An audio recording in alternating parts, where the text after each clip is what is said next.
approches et je laisse la parole au rapporteur Frédéric Petit et qui va nous certainement nous dire l'importance de continuer à travailler sur un sujet majeur pour nous.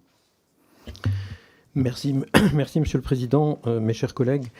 Je suis ravi de vous retrouver. Ça fait 7 ans que je présente ce rapport et que je voudrais remettre dans cette introduction. J'ai prévenu Monsieur le Président que j'essaierai de la faire très courte parce que je pense que les questions, j'aurais peut-être un peu plus besoin de temps pour répondre à certaines questions assez précises et aux amendements que vous avez proposés. Je voudrais d'abord enchaîner sur ce que vient de dire mon collègue Nicolas Forissier sur son rapport à lui, là plutôt en tant que député des Français à l'étranger. Effectivement, il y a pas mal de progrès. Nous avons parlé de la numérisation des services. Je crois que nous avons un centre exemplaire en région parisienne qui a fait une plateforme, ce qu'on appelle la plateforme France Consulaire, qui est vraiment sur la bonne voie.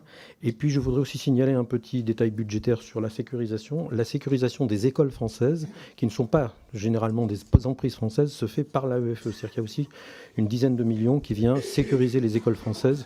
Mais je suis tout à fait d'accord avec son avis qu'il faut rester accueillant. Les chiffres d'abord. Le président l'a rappelé tout à l'heure. Je voudrais, mes chers collègues, qu'on se mette globalement, notre budget 2025 étant recul par rapport à notre budget prévisionnel 2024, mais qui, lui, était en énorme progression de réarmement. C'est-à-dire que dans la partie que moi je contrôle, qui est le 185, nous sommes en progression sur toutes les lignes par rapport au réalisé 2023. Voilà, je voudrais qu'on garde ça en tête, c'est-à-dire qu'on peut se poser des questions sur pourquoi on n'est pas allé aussi loin sur ces 10 millions qu'on voulait rajouter en 2024, mais il faut quand même savoir que nous sommes toujours dans la courbe de réarmement. Je prends toujours l'exemple de l'AEFE qui est le plus gros poste chez moi. Nous étions à 353 millions en 2017, nous sommes aujourd'hui à 450 millions de subventions pour charges de services publics. Le deuxième point que je voudrais faire, et j'en resterai là pour cette introduction, c'est une remise en perspective de ce programme depuis 2017, dans ce que nous avons fait, parce que je crois que c'est important de le rappeler, nous avons pas mal de collègues nouveaux. En 2017-2019, la conclusion que nous faisions, c'était encore au temps de Marielle, et qui avait beaucoup influencé nos travaux sur ce sujet, de l'influence, c'était que notre influence était éparpillée. J'avais fait, certains collègues s'en souviennent, j'avais fait une petite présentation au micro, à l'écran, pour montrer comment cette influence était assez bien financée finalement, mais était financée par des ministères complètement différents qui ne se parlaient pas.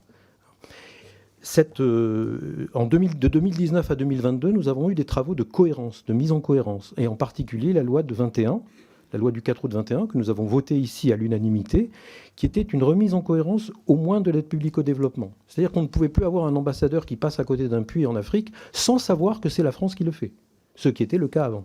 Voilà, donc, et dans tous les domaines, ce que fait le ministère de l'Agriculture, nous avons eu de très bons exemples de comment on peut mettre ça en cohérence. C'est ce que nous avons fait entre 2019 et 2022 avec notre revendication sur la synchronisation des COM et des COP, dont j'y reviens, avec la loi du 4 août, j'en ai parlé, et avec ce nouvel outil que nous avons inventé, que nous avons accompagné le gouvernement à inventer et à faire évoluer, qui s'appelait FSPI, Fonds spéciaux de projets innovants, qui maintenant s'appelle FEF, Fonds Équipe France, qui sont des outils nouveaux à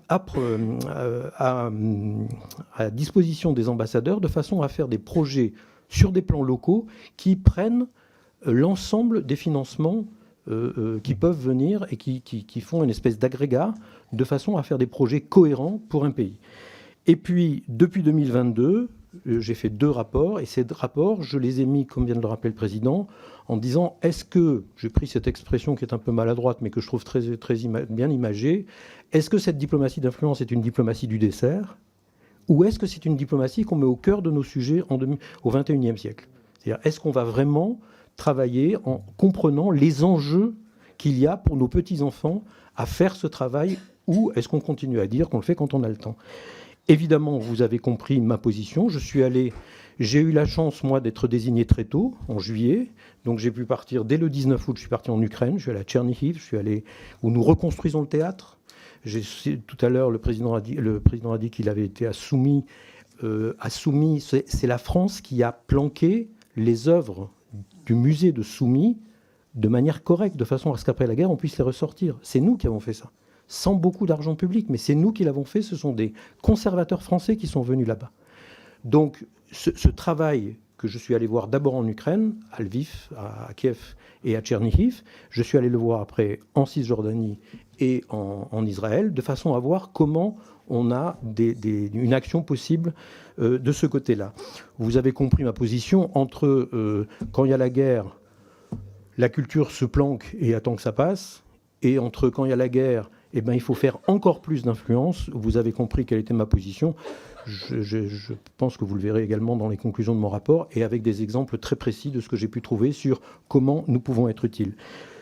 Je pense, Monsieur le Président, que je vais en rester là, et si vous me permettez après de prendre un peu plus de temps sur certaines questions qui vont être posées, ou pendant les amendements, je vous remercie. Merci beaucoup, monsieur le rapporteur. Merci pour votre effort. Effectivement, vous avez un